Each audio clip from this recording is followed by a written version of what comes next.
Bismillahirrahmanirrahim. Assalamualaikum warahmatullahi wabarakatuh. Sebelumnya perkenalkan, nama saya Yusuf Dwi Prasetyo, NPM 1901011176. Baik, di sini saya akan melakukan wawancara terhadap masyarakat di Desa Gedung Sari, tepatnya di desa saya, tempat tinggal saya, untuk mewawancarai tentang tingkah laku yang menyimpang dari keagamaan ataupun tingkah laku menyimpang keagamaan. Nah, tugas ini atau wawancara ini untuk memenuhi tugas ujian akhir semester mata kuliah psikologi agama. Dan di samping saya ini sudah ada narasumber, ya, teman saya. Mungkin boleh perkenalkan, Mas? Silakan. Perkenalkan, nama saya Humam. Dan asal saya dari Gedung Sari, Kecamatan Anak Rato, Aji, Lampung Tengah. Cukup. Oke, nah itu tadi namanya Humam. Mungkin bisa langsung saja ya ke materinya, yakni tentang tingkah laku keagamaan yang menyimpang. Nah, menurut Mas Humam nih, tingkah laku keagamaan yang menyimpang itu seperti apa gitu? Menurut saya, tingkah laku keagamaan yang menyimpang itu cukup simpel. Contohnya adalah dia berperilaku itu jauh dari tuntunan dari Al-Quran maupun Nabi Muhammad.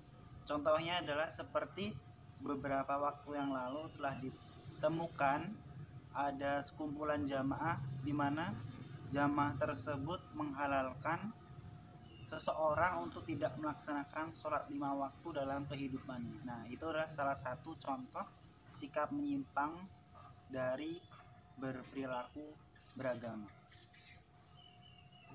Seperti itu, Mas, ya. Kalau semisal hal apa yang membuat mereka menyimpang gitu? Apa saja penyebabnya gitu?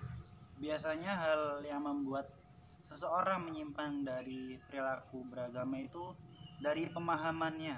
Nah, terkadang mereka itu hanya mendengar suatu ajaran tanpa mendalaminya lebih jauh. Nah, hal tersebutlah yang dapat membuat seorang menyimpang dari yang seharusnya. Seperti itu, Mas, ya. Kan ini misal kan keagamaan kita terutama di Indonesia sendiri ini kan sudah masuk ke budaya, seperti halnya budaya gitu ya, membudaya gitu kan. Ada adat-adat yang memang ada sedikit yang membaur tentang keagamaan. Nah, ini apakah penyimpangan tersebut tidak sesuai juga dengan kebudayaan kita gitu, terutama di Indonesia sendiri gitu? Sebenarnya kalau kita bisa mencermati ya dari awal agama Islam masuk itu kan berdampingan dengan budaya yang ada di Indonesia. Nah, menurut saya yang namanya budaya dan agama untuk saat ini seharusnya kita sudah bisa tuh yang namanya memilih dan memilah mana yang agama dan mana yang budaya, sehingga tidak tercampur adukkan.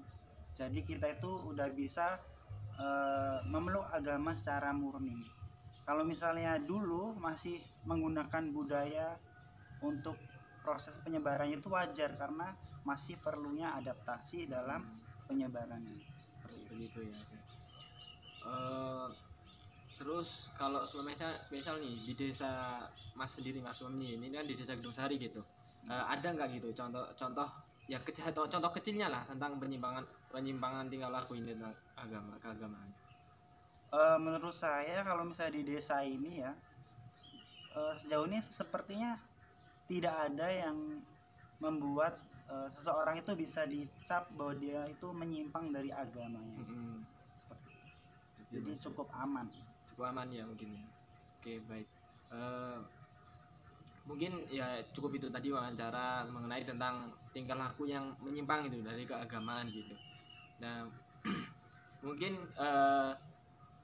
di Indonesia sendiri juga ini sudah banyak, Mas, ya, terdapat hal-hal yang mungkin bisa dikatakan cap sebagai penyimpangan agamaan gitu ya. Oke, mungkin cukup sekian, terima kasih, Mas, ya waktunya. Oke guys, mungkin cukup sekian ya tentang wawancara mengenai tingkah laku keagamaan yang menyimpang. Kurang lebihnya saya mohon maaf. Saya akhiri. Wassalamualaikum warahmatullahi wabarakatuh. Waalaikumsalam.